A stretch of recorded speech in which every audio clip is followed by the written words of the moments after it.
A continuación vamos a dialogar sobre la filtración glomerular, uno de los fenómenos más interesantes y complejos desde un punto de vista fisiológico, ya que pone en evidencia el gran potencial que tienen los riñones para poder manejar volúmenes muy elevados, además de el gran potencial que tiene para poder eliminar sustancias lesivas y también para reabsorber la mayor parte de aquello que filtra, evitando la depresión de volumen, pero asegurando la excreción de las sustancias que son deleterias. En primer lugar, vamos a tratar algunos aspectos introductorios esenciales y precisaremos algunos conceptos necesarios para poder comprender este tema. Durante esta charla verán múltiples mapas conceptuales con el objetivo de facilitar el aprendizaje. Como mencionamos, los riñones son estructuras fisiológicas de vital importancia.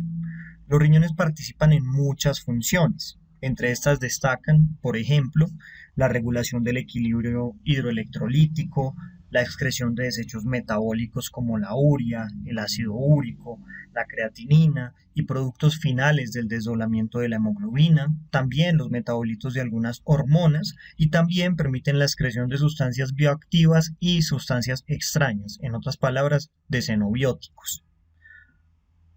Eso lo hace mediante diversos mecanismos que se encargan de poder asegurar una adecuada tasa de filtración glomerular, una adecuada excreción de las sustancias y una adecuada reabsorción de aquellas sustancias que no deben ser eliminadas. Los riñones, mediante diversos mecanismos, participan en la regulación de la presión arterial, en la regulación de la eritropoyesis a nivel de la médula ósea. Esto lo hace a través de la síntesis de eritropoyetina, que va a aumentar dependiendo de algunos estímulos, como por ejemplo la disminución de la presión parcial de oxígeno sensada a nivel del tejido renal. Los riñones también participan en la producción de vitamina D a través de la activación de la vitamina D en 1,25-dihidroxivitamina D3, lo cual a su vez va a depender de hormonas que controlan el equilibrio del calcio. En menor medida, los riñones también participan en la gluconeogénesis, principalmente cuando ocurren ayunos prolongados que, según Gayton, son aquellos que duran más de 12 horas.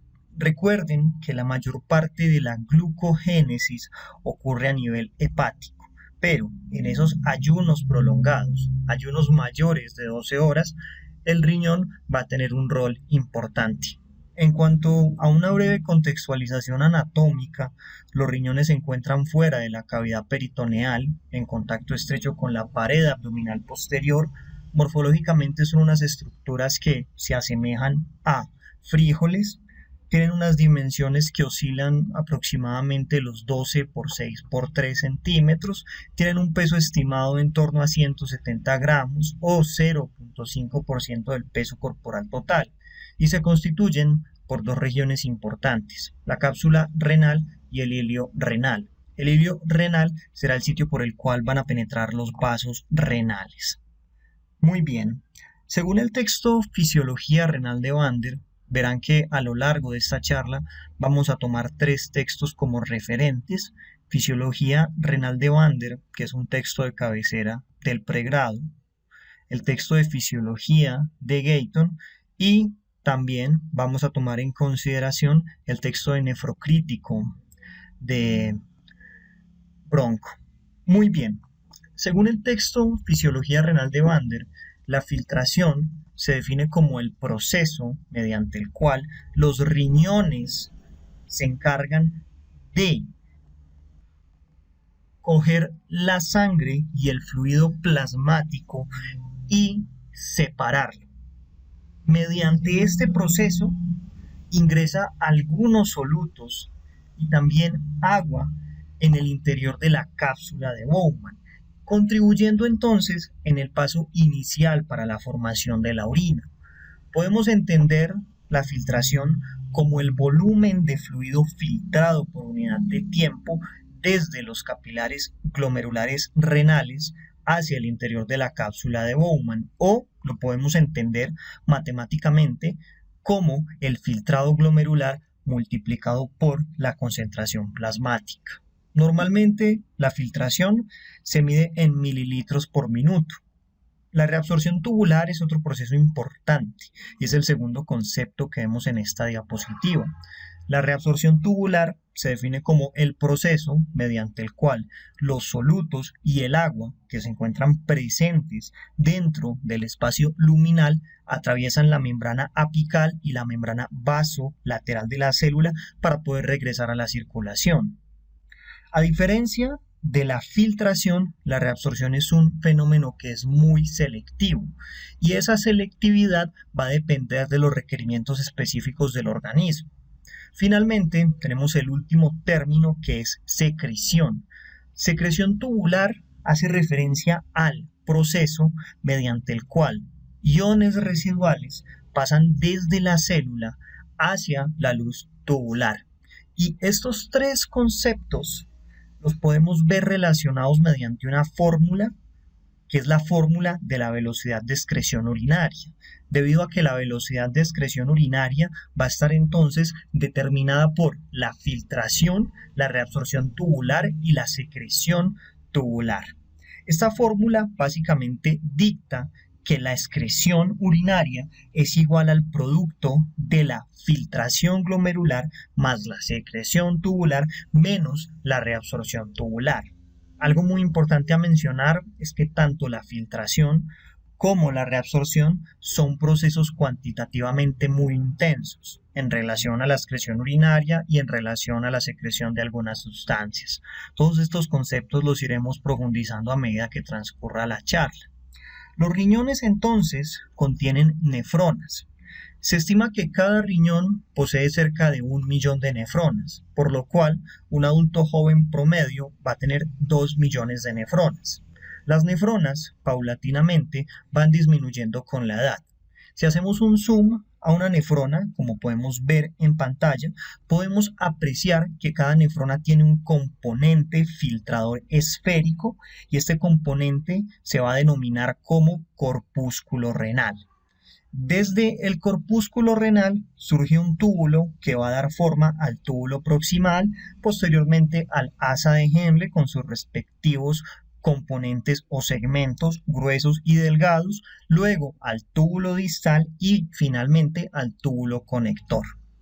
En el corpúsculo renal entonces inicia la primera etapa de la formación de la orina, que básicamente es la separación a partir del plasma para poder obtener un líquido filtrado que esté libre de proteínas, al menos según la teoría clásica, que la teoría clásica es la que es contemplada en el texto de Fisiología Renal de Bander, pero esta teoría puede revalorarse si lo analizamos desde la evidencia actual, ya que en la actualidad sabemos que las proteínas como la albúmina también se filtran, pero se reabsorben, y esto lo hacen mediante múltiples mecanismos, como por ejemplo a través de los canales megalina-cubilina que vamos a describir más adelante. Todos estos conceptos los vamos a profundizar más adelante.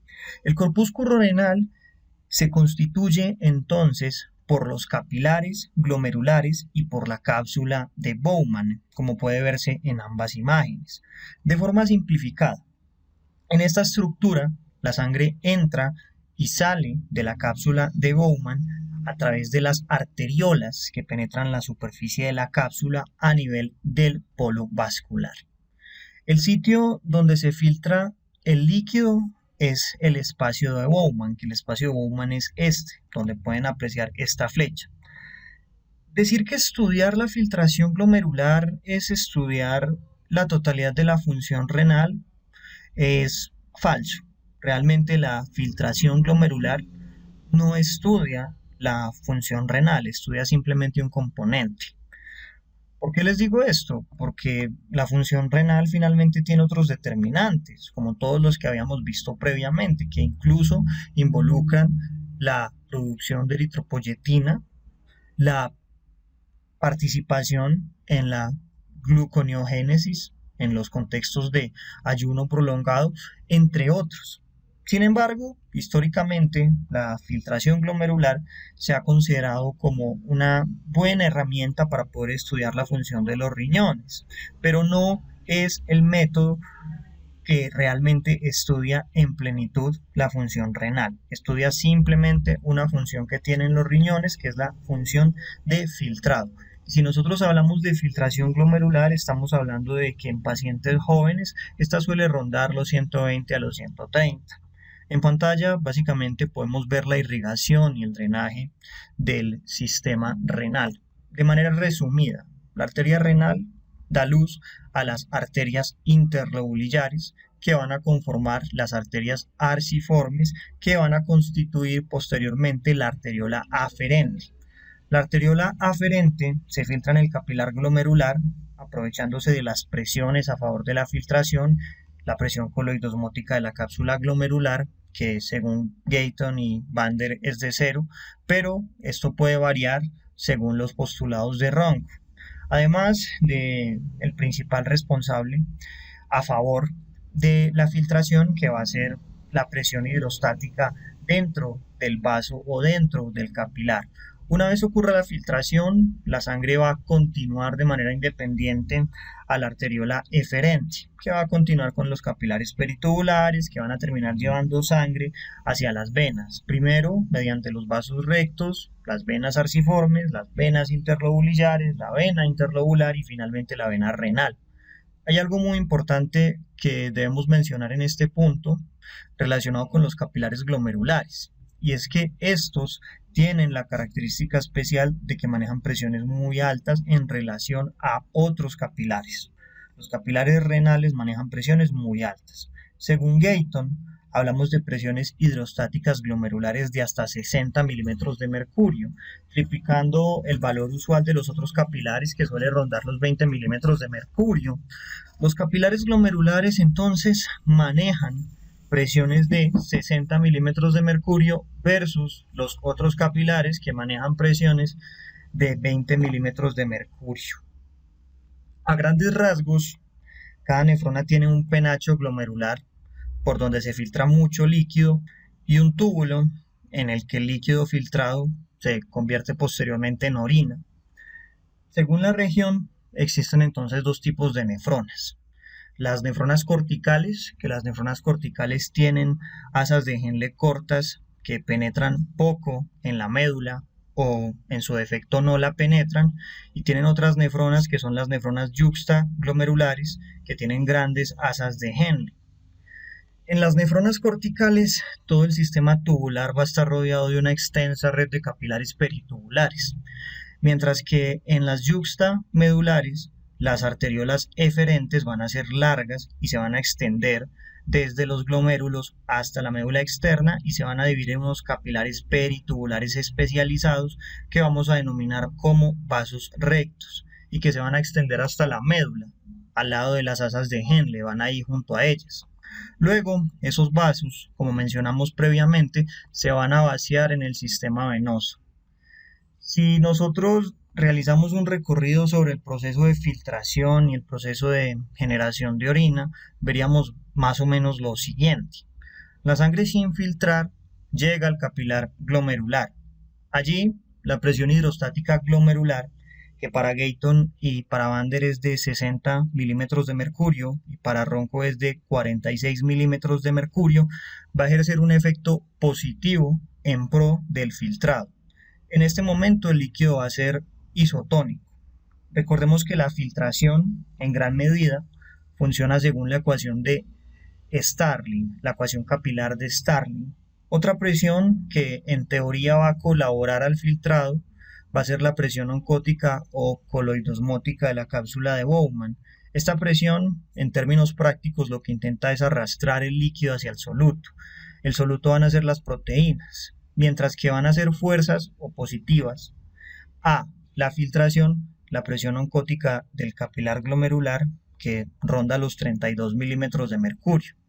Lo importante es que la presión neta de filtración va a ser una presión positiva y va a ser una presión superior a 10 milímetros de mercurio. Y esto va a generar un gradiente en el cual el líquido va a pasar hacia el espacio de Bowman. Posteriormente va a pasar al túbulo proximal. En el túbulo proximal se va a reabsorber aproximadamente el 65% del agua, del cloro y de otras sustancias.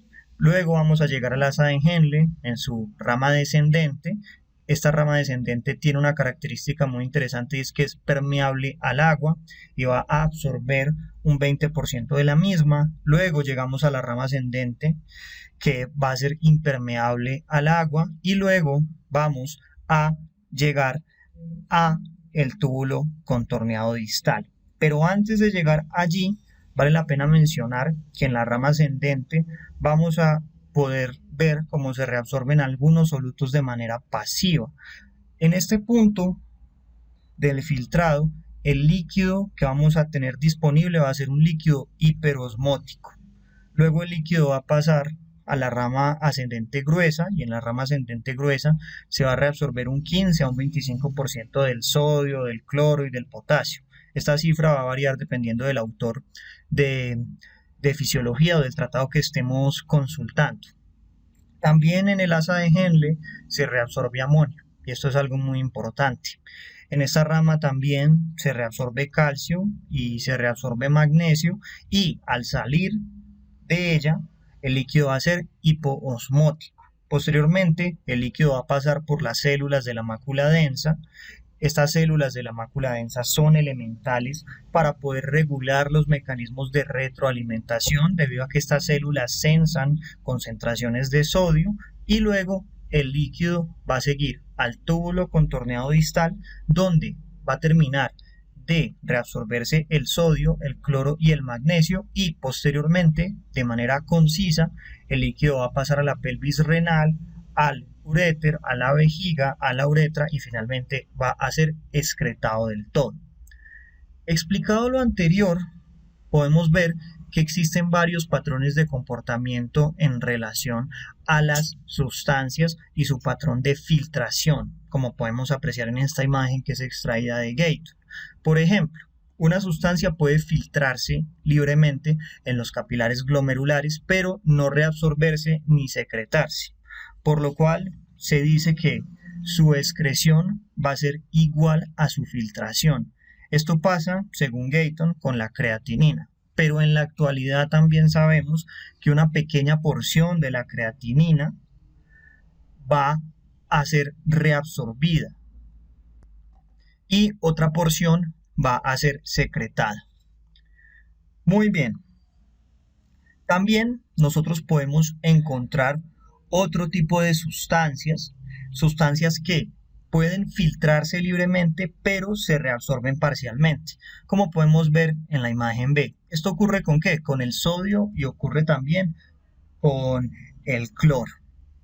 También tenemos sustancias que pueden filtrarse libremente pero no excretarse porque se reabsorben totalmente, como ocurre con los aminoácidos o como ocurre teóricamente con la glucosa siempre y cuando no se supere el margen de límite inferior, como podemos apreciar en la imagen C. Y finalmente tenemos sustancias que pueden filtrarse libremente en los capilares glomerulares y no reabsorberse, pero además se pueden secretar en cantidades extras como ocurre con algunos ácidos orgánicos y con algunas bases. Entendiendo esto, como dijimos en la segunda diapositiva, cuando hablábamos de la velocidad de excreción de orina, nosotros hablábamos de varios determinantes. Entre esos estaba la velocidad de filtración. Los otros dos eran la velocidad de reabsorción y la velocidad de secreción. Estas tres variables, velocidad de filtración, velocidad de reabsorción y velocidad de secreción, mediante la ecuación de la velocidad de filtración menos velocidad de reabsorción más velocidad de secreción van a definir la velocidad de excreción urinaria. Por otro lado, la filtración glomerular se va a determinar básicamente por dos variables. La primera variable es el equilibrio de las fuerzas hidrostáticas y coloidosmóticas. Y el segundo va a ser el coeficiente de filtración capilar, que ese coeficiente de filtración capilar es el producto de la permeabilidad por el área superficial de filtro de los capilares. Debido a que los capilares glomerulares tienen una gran filtración en relación a los otros capilares, su coeficiente de filtración va a ser grande. Recordemos que la tasa de filtración glomerular para Ronco ronda los 144, para Gayton y para Vander puede llegar incluso hasta los 180. Obviamente esto va a depender de la edad. Finalmente, la fracción de flujo plasmático renal que se filtra la vamos a conocer como fracción de filtración y en general es de 0.2. Esto significa que más o menos el 20% del plasma que fluye por el riñón se va a filtrar en los capilares glomerulares. Otro tema muy importante a tratar es el tema de la barrera de filtración. La barrera de filtración se constituye entonces por tres capas. La primera capa es el endotelio capilar, la segunda es la membrana basal y la tercera son las células epiteliales. Las células endoteliales capilares tienen varias características importantes, como el hecho de que poseen fenestraciones de aproximadamente 70 a 100 nanómetros, además de cargas negativas o cargas aniónicas que les permiten repeler proteínas. Esta carga negativa es dada por el glucocálix. Las células epiteliales también se conocen como podocitos. Los podocitos son elementales por múltiples razones. Entre sus funciones, mediante unos canales que ya habíamos mencionado durante esta conferencia, que son los canales de megalina-cubilina, permiten la eliminación de proteínas. Esto lo podemos encontrar expresado en el texto o en el tratado de nefrocrítico de Ronco. También es importante mencionar que las células epiteliales poseen poros en hendidura de aproximadamente 8 nanómetros, según el tratado de Gayton. Además de que también generan una carga aniónica que repele aún más proteínas. Por último, nos encontramos con la membrana basal, que la membrana basal se compone por 144 tipos de proteínas y de estas proteínas vamos a ver que el 50% van a ser colágeno tipo 4. La membrana basal entonces tiene un glucocálix cargado negativamente y proteoglicanos que van a configurar una barrera con una función aniónica. La filtración glomerular se va a determinar también por el tamaño de las partículas o por su masa molecular. Entre mayor sea la masa molecular, menor va a ser la filtración. Entre mayor sea la carga negativa que tenga una molécula en particular, mayor va a ser la capacidad que tiene esta estructura para repeler la molécula en cuestión. O sea que entre mayor sea la carga negativa de una molécula, va a existir más capacidad de repelerla. A continuación voy a poner un ejemplo que me parece muy interesante y que es muy interesante y importante. Vamos a comparar el modelo tradicional de la albúmina y la filtración con las teorías contemporáneas. Para Gayton, la albúmina tiene un tamaño de 6 nanómetros. Para Ronco, el tamaño de la albúmina es de 3.6. Según la teoría clásica, la capacidad de filtración de la albúmina es casi de cero. Esto también lo dice Vander en su tratado. Sin embargo, a partir de estudios que se han realizado con dextranos, estudios que son mencionados en el tratado de Ronco, durante el boom de estos se lograron descubrir varias cosas interesantes. Ronco afirma que las moléculas cuyo tamaño es superior a 4.2 no se filtran, mientras que las moléculas que se encuentran en un limbo entre 3.4 y 4.2 sí se filtran, pero de forma variable. Y en este punto nosotros nos encontramos la albúmina, que tenía un tamaño de 3.6. En teoría, la albúmina se filtra, pero ¿qué pasa? Por la carga negativa de esta se repele. Y también mediante los canales de megalina-cubilina se evita que exista una filtración significativa, así que finalmente no va a existir una cantidad relevante de albúmina en la orina. La siguiente imagen es extraída del Tratado de Fisiología de Gayton. Esta imagen demuestra el efecto que tiene la carga sobre la filtración y es una imagen muy interesante. Percátense que las sustancias policatiónicas, o sea, las sustancias positivas, se filtran más, así sean más grandes, mientras que las sustancias polianiónicas tienen una menor capacidad de filtración por la carga negativa de las mismas. Lo que aparece en el eje Y es la capacidad de filtración relativa. 1 significa que se filtra libremente, 0 significa que no se filtra. Podemos concluir de esta imagen extraída del Tratado de Fisiología de Gayton que la filtración va a ser entonces directamente proporcional a la carga y va a ser inversamente proporcional al tamaño. Y esta es una conclusión muy importante, se las vuelvo a repetir. La filtración es directamente proporcional a la carga y es inversamente proporcional al tamaño. Entre más grande sea una molécula, menos va a ser la filtración. Entre más negativa sea una molécula, se va a repeler más. Y entre más positiva sea la molécula, más se va a filtrar. Esto significa, entonces, que finalmente el tamaño no va a ser el único determinante de la filtración glomerular. Bueno, vamos entonces a continuar. Muy bien, como habíamos dicho, el filtrado glomerular está determinado por la suma de las fuerzas hidrostáticas y las fuerzas coloidosmóticas a través de la membrana. Y la relación entre estas va a dar el valor de la presión de filtración neta, de la cual hablaremos mejor en la siguiente diapositiva. La filtración finalmente también va a depender del cociente de filtración capilar glomerular. Una fórmula matemática para expresar el filtrado glomerular será entonces que el filtrado glomerular es igual al coeficiente de filtración multiplicado por la presión de filtración neta.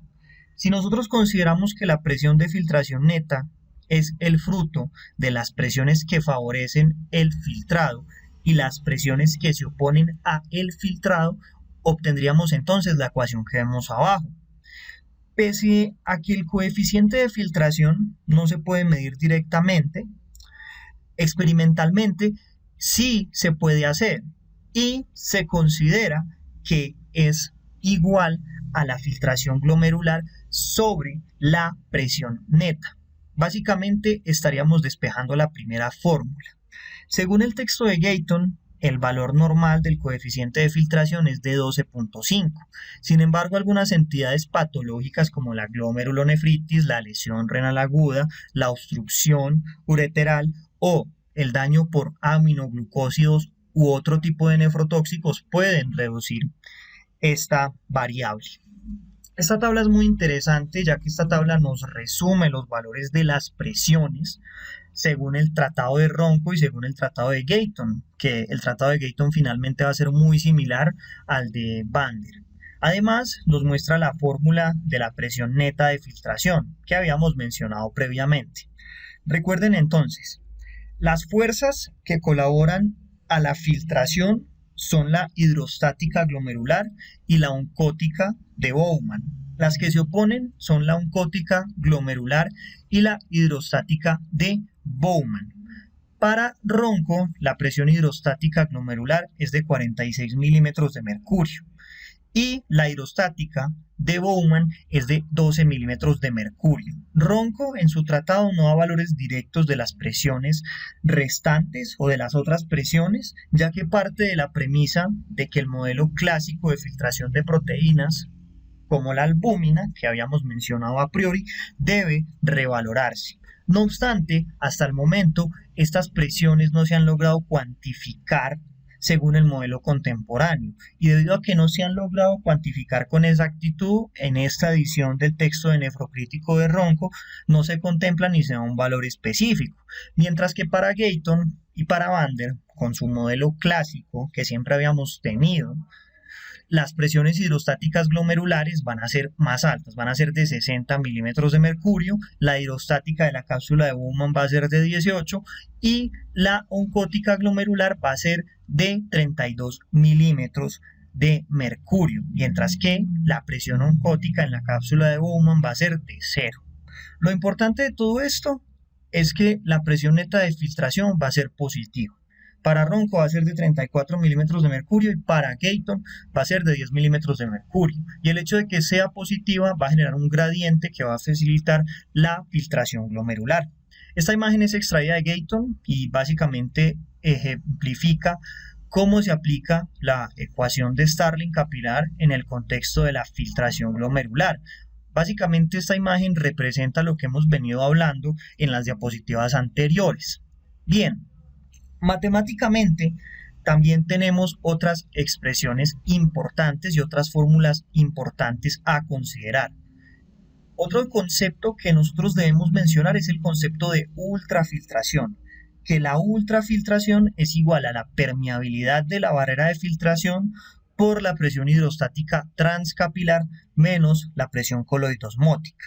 El problema con esta ecuación es que nos habla de un promedio de todas las nefronas, por lo cual, para calcularlo de manera individual, deberíamos entonces sacar la tasa de filtración glomerular de una única nefrona, y en teoría va a ser igual a la permeabilidad hidrostática de la barrera de filtración multiplicada por el área de superficie para la filtración. El resultado se va a multiplicar por el producto de la resta de la presión hidrostática transcapilar menos la presión osmótica coloide transcapilar, o en otras palabras, por el delta de presiones transcapilares, que básicamente es lo mismo. ¿Esto qué quiere decir? ¿O esto qué significa? Esto lo podríamos equiparar con el hecho de que la tasa de filtración glomerular de una única nefrona va a ser igual entonces al coeficiente de filtración multiplicado por la presión neta de ultrafiltración. Es importante recordar que la tasa de filtración no es una constante a lo largo de la vida de un individuo. No es una constante ni siquiera en un solo día. Varía dependiendo de la carga proteica que ingeramos, entre otras variables, y esto lo vamos a hablar más adelante, ¿sí? Bueno, la tasa de filtración va a empezar a disminuir con la edad. Fisiológicamente disminuye 0.8 mililitros minuto por 1.73 metros cuadrados año luego de los 30 años. Existe otro fenómeno interesante en relación con la tasa de filtración glomerular que debemos mencionar. En edades juveniles, la tasa de filtración glomerular es unos 5 a 10 puntos superiores en el hombre. Sin embargo, el descenso de la tasa de filtración glomerular en el varón va a ser más marcado en relación a la mujer, por lo cual, en torno a los 80 o 90 años, en caso de que la persona llegue viva, la mujer va a tener una tasa de filtración glomerular, en teoría, unos 5 puntos por encima del varón. También es importante recalcar que la tasa de filtración glomerular por debajo de 60 aumenta de manera independiente el riesgo y la mortalidad cardiovascular que tiene un paciente per se. También debemos mencionar los sistemas de autorregulación para poder conservar la tasa de filtración glomerular. Estos sistemas son muy importantes porque evitan que los cambios ligeros de la presión arterial generen variaciones marcadas en la tasa de filtración glomerular. Estos sistemas son funcionales siempre que exista una tensión arterial media óptima. Sin embargo, en el momento en que ésta se pierde, estos sistemas de autorregulación empiezan a fallar.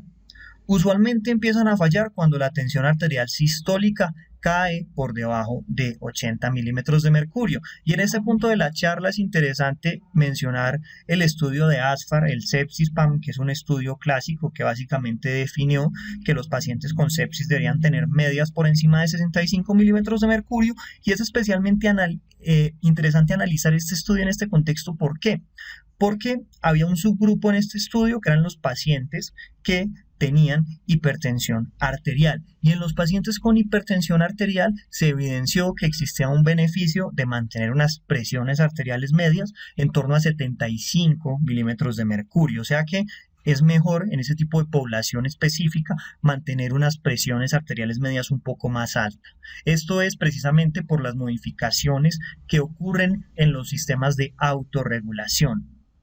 El flujo sanguíneo renal es otro concepto importante, y el flujo sanguíneo renal depende de la presión en la arteria renal menos la presión de la vena renal sobre la resistencia vascular renal.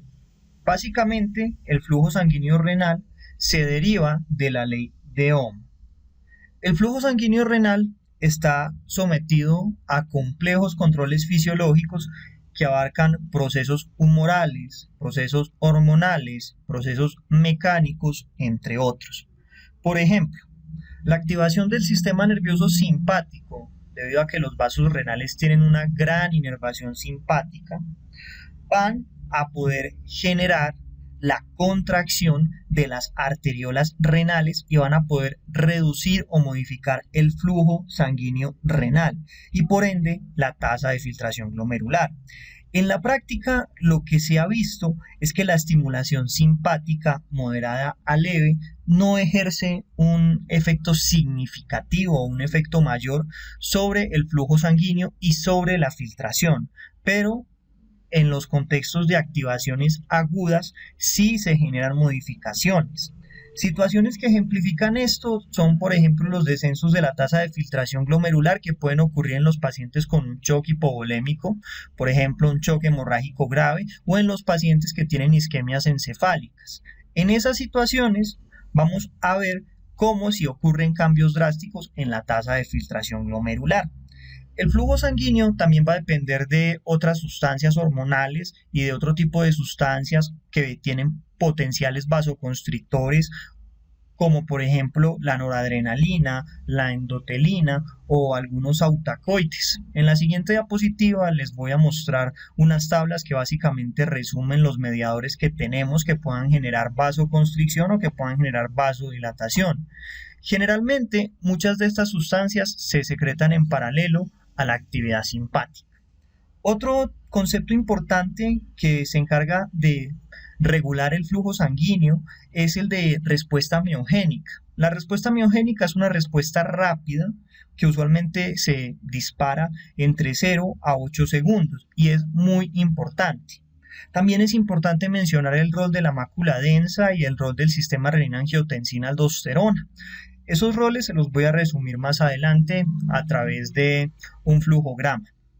De manera concreta, las células de la mácula densa son capaces de sensar concentraciones tubulares de cloruro de sodio y dependiendo de ellas van a regular el flujo sanguíneo renal, mientras que el eje renina-angiotensina-aldosterona es un eje que inicia a través de la liberación de renina por parte de las células yuxtaglomerulares, que también son conocidas como las células de Petit-Peterdi.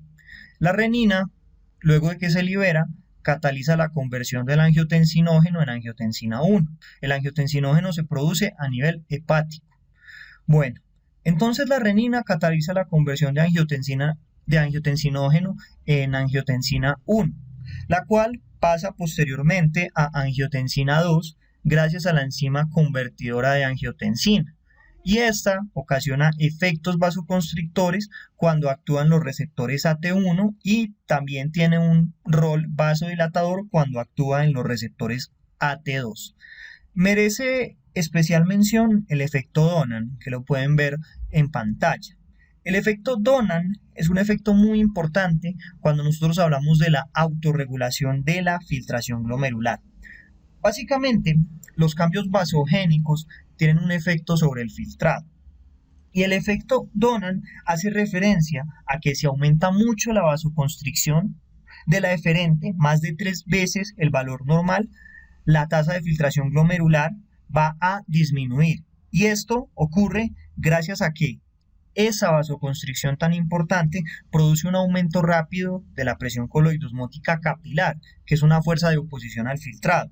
Mientras que si la vasoconstricción es leve, va a aumentar ligeramente el filtrado glomerular. Cuando ocurre una vasodilatación de la eferente, disminuye el filtrado, y cuando hay una vasodilatación de la aferente, pues va a aumentar. Y va a disminuir cuando ocurran vasoconstricciones de la arteriola aferente. Eso lo podemos ver expresado de manera simplificada en la imagen que veían en la parte izquierda de la pantalla. Aquí podemos ver entonces las sustancias vasoconstrictoras que van a modular las respuestas vasotónicas, como la endotelina, como la norepinefrina, los leucotrienos C4 y D4, el FAB, el ATP, el FCE, la serotonina, mientras que vemos algunas moléculas vasodilatadoras como el péptido relacionado con el gen de calcitonina, la PTH, la insulina, los glucorticoides, la histamina, el AMP cíclico, el GMP cíclico, la bradicina, el óxido nítrico, la prostaglandina, las prostaciclinas, la bradicina, la acetilcolina mediante efectos indirectos, la adrenomodulina, entre otras.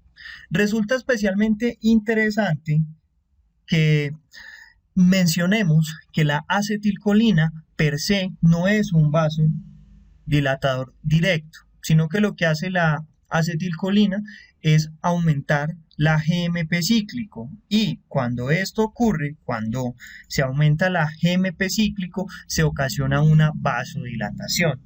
Bien, recuerden que los mecanismos de control pueden ser mecanismos a corto plazo, como el efecto miogénico que ocurría en segundos, o la respuesta simpática, o los mecanismos también pueden ser a largo plazo o a mediano plazo. Profundizando lo mencionado, vale la pena que nosotros hablemos un poco sobre la mácula densa y el concepto de retroalimentación túbulo-glomerular. Básicamente, si nosotros tenemos una situación donde aumenta el flujo sanguíneo renal, se va a arrastrar más sal al túbulo. Y esta concentración de sal se va a censar por parte de las células de la mácula densa. Estas células de la mácula densa, como ustedes bien saben, hacen parte del aparato yuxtaglomerular. Resulta que las células de la mácula densa tienen canales iónicos tipo sodio-potasio 2-cloro en su membrana apical, y estos canales reabsorben más iones, lo que significa que el sodio ingresa a la mácula densa y se activan unos transportadores que son unos transportadores sodio-potasio ATPasa a nivel de las membranas vasolaterales.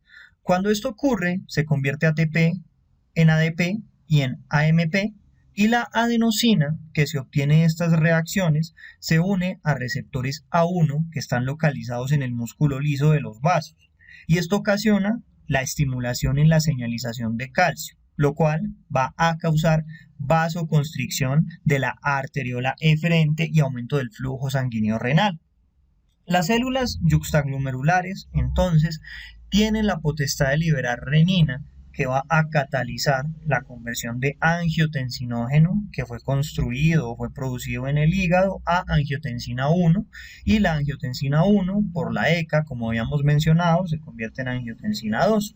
Finalmente, lo que va a ocurrir es que la angiotensina va a generar varias respuestas debido a que la angiotensina 2 tiene muchos tipos de receptores. Los estudios más estudiados son los receptores AT1 que vasoconstriñen y los receptores AT2 que vasodilatan. Cuando nosotros hablamos de los receptores AT1, o sea, de los receptores que vasoconstriñen, vamos a ver que este proceso se medía mediante la roquinasa, que la roquinasa desactiva la fosfatasa de miosina de cadena ligera, mientras que cuando se actúa a nivel de los receptores AT2 se genera el efecto contrario, que es un efecto vasodilatador. Usualmente, el efecto vasoconstrictor es en general de 10 a 100 veces más fuerte en la arteriola eferente. Un concepto importante planteado por Ronco es el concepto de equilibrio de presión de filtración a nivel del capilar glomerular. Esto significa que, bueno, la filtración glomerular es un proceso que es continuo y es un proceso que es constante. A medida que el flujo se moviliza por el vaso, ocurren cambios en la osmolaridad. Por ejemplo, recuerden las variaciones del fluido desde un líquido isotónico a hipertónico e hipotónico. Básicamente, el equilibrio de presión de filtración dicta que a medida que la sangre se mueve a través del capilar, el agua se va eliminando de la misma mediante mecanismos de ultrafiltración. Entonces, va a empezar a ocurrir un aumento progresivo de la presión coloidosmótica, y ese aumento progresivo es fruto de que va a aumentar la concentración de proteínas, y este aumento progresivo va a ser paralelo, como dijimos, a un aumento de la presión coloidosmótica o de la presión oncótica, por lo cual vamos a llegar a un punto en el cual las presiones van a encontrarse en una meseta, que es lo que vemos en pantalla, esta meseta. Y esta meseta que vemos acá representa el equilibrio de la presión de filtración, como podemos ver. El punto donde la presión oncótica y la presión hidrostática van a chocar. Y ese punto donde chocan es el equilibrio de la presión de filtración. Todo lo que hemos mencionado nos lleva al tema de cómo podemos evaluar la filtración glomerular. Históricamente se han planteado muchas opciones, desde la estimación a partir de sustancias endógenas hasta la utilización de sustancias exógenas. De igual forma, también se han evaluado algunas moléculas que se asocian con el daño renal. En el año 2006, Stevens y colaboradores mostraron que las moléculas exógenas, además de ser más costosas y además de ser más complejas, se asociaban con mayor error en la interpretación en las mediciones diarias. Y este error en las mediciones diarias aumentaba cuando se utilizaban estas moléculas aproximadamente en un 5 a 20%. Sin embargo, este estudio es del 2006 y desde el 2006 hasta la fecha han cambiado muchas cosas.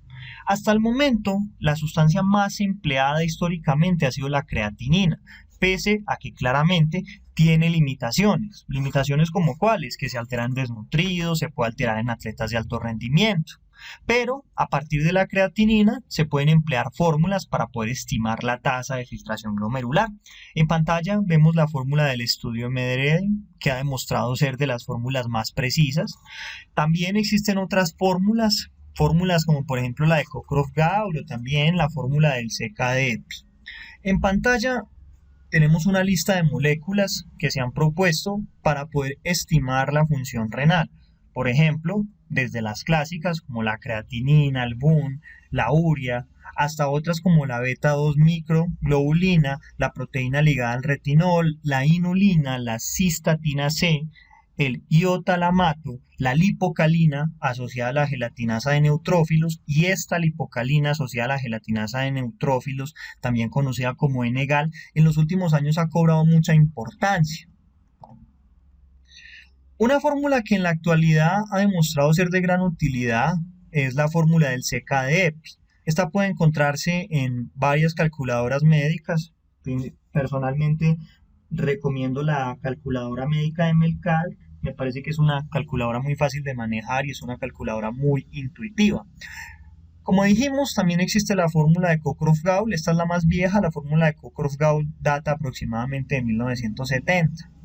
En los pacientes que tienen un tamaño diferente al promedio, la tasa de filtración glomerular se debe ajustar y se puede calcular mediante la fórmula que podemos ver en pantalla, donde P va a ser el peso y A va a ser la altura.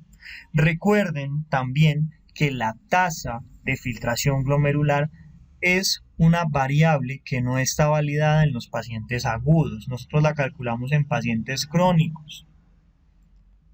Algo que es interesante analizar es la existencia o no de una molécula ideal para la medición de la tasa de filtración glomerular. Si nosotros habláramos de una molécula ideal, esta molécula debería tener varias características.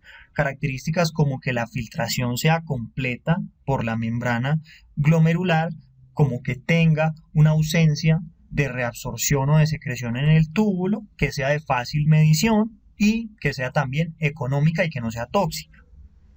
Esto sobre todo cuando se utilizan sustancias exógenas.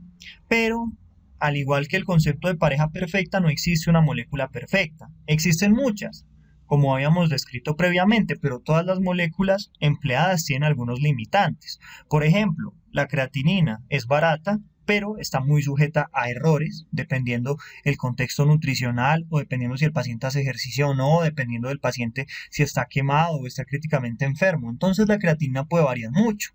Debemos considerar que la creatinina se forma a partir de la deshidratación no enzimática de la creatina a nivel hepático y que el 98% de la reserva de creatinina está en el músculo. Eso es particularmente importante en los pacientes críticamente enfermos porque los pacientes críticamente enfermos pueden tener, por un lado, alteraciones en la función hepática y por otro lado pueden tener una masa muscular notablemente disminuida. Otros factores como la fiebre, el trauma, la inmovilización pueden aumentar la creatinina y enfermedades hepáticas, atrofia muscular o envejecimiento pueden reducirla. La cistatina C es un mejor marcador que la creatinina, siendo objetivo y podría ser una alternativa, pero la experiencia con ella es relativamente limitada. Lo mismo ocurre con otras sustancias, como las que habíamos mencionado a priori. En la evaluación del riñón a veces se puede utilizar el BUN y la urea, pese a que no son indicadores específicos de función renal, por lo cual la medición rutinaria de estos no debería contemplarse como una prioridad. La depuración es otro tema que vale la pena mencionar. La depuración se define como la eliminación de una sustancia del cuerpo. Sabemos que cuando nosotros nos situamos dentro de las funciones del riñón. Una función elemental es la de remover los desechos metabólicos de la sangre. Por ejemplo, los desechos nitrogenados, ¿como cuál? Como la urea. Podríamos considerar entonces que la depuración se refiere al volumen de plasma por unidad de tiempo a partir del cual se retira la totalidad de una sustancia, y la depuración la vamos a expresar como volumen por tiempo. Por ejemplo, como podemos ver expresado en la ecuación de la pantalla, la depuración plasmática de una sustancia va a ser igual al volumen de orina por unidad de tiempo multiplicado por la concentración del mismo sobre la concentración plasmática.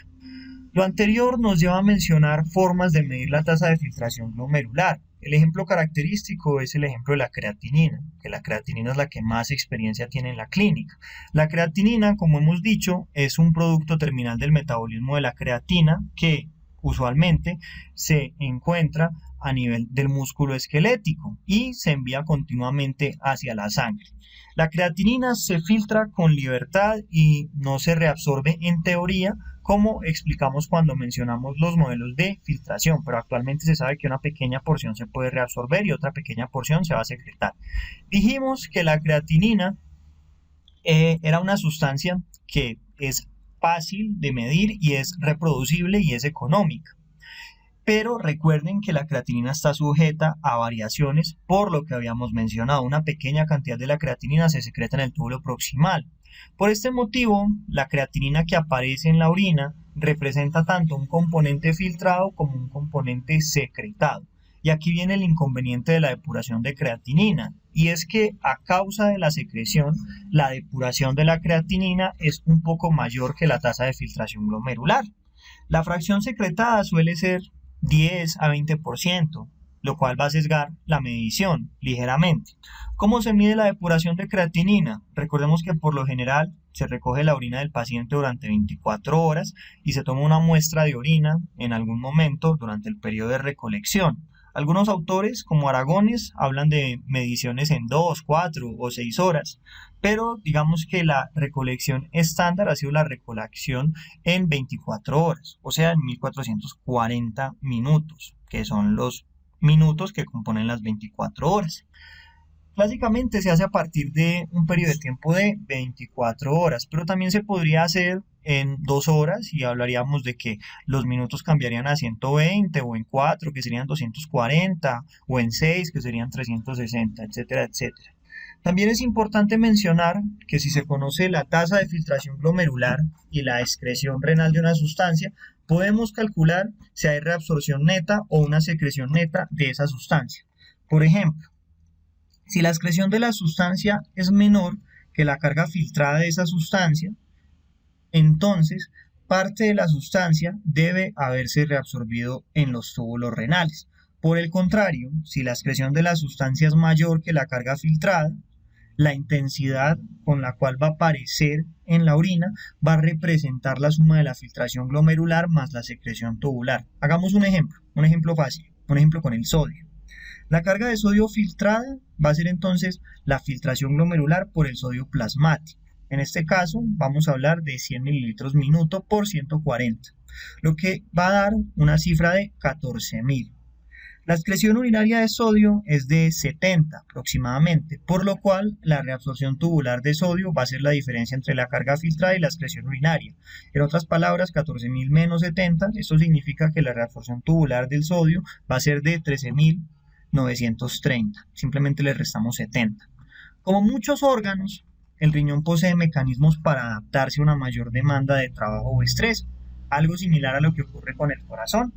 En condiciones de tranquilidad, el riñón tiene una capacidad de reserva determinada para poder ejecutar sus funciones fisiológicas, pero algunas situaciones estresantes, como vemos en pantalla, pueden aumentarla. Los fármacos, el embarazo, las dietas hiperproteicas, el aumento del gasto cardíaco, la diabetes, la lesión renal, entre otros. En este orden de ideas, la capacidad de probar esta reserva es una excelente herramienta de diagnóstico para poder descubrir enfermedades subclínicas. Los dos dominios principales de las pruebas de estrés van a ser el dominio glomerular y el dominio tubular, y ambos podemos evaluarlos de maneras distintas. En un riñón sano, estos dos componentes de la nefrona van a funcionar de manera conjunta. Sin embargo, cuando el riñón está enfermo o el riñón está lesionado, las funciones glomerulares y las funciones tubulares pueden verse afectadas por igual o de manera más marcada en una en relación a la otra.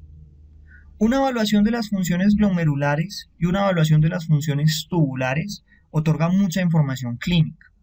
A pesar de que la prueba o las pruebas de reserva glomerular han sido bien establecidas, lamentablemente se usan con poca frecuencia. El motivo para esto, según propone Ronco, es bien interesante. Ronco afirma que existe una discrepancia entre las opiniones de los nefrólogos, por ejemplo, en relación a las opiniones con los cardiólogos. Los cardiólogos suelen emplear paraclínicos para poder evaluar el compromiso subclínico del corazón e intervenir, pero este pensamiento es un pensamiento que no está distribuido o difundido de manera homogénea en la nefrología según lo que plantea Ronco. Veamos algunos ejemplos de estas pruebas. Bolch, en el año 1983, demostró que el consumo de proteínas produce un aumento sustancial en la tasa de filtración en los pacientes con riñones sanos.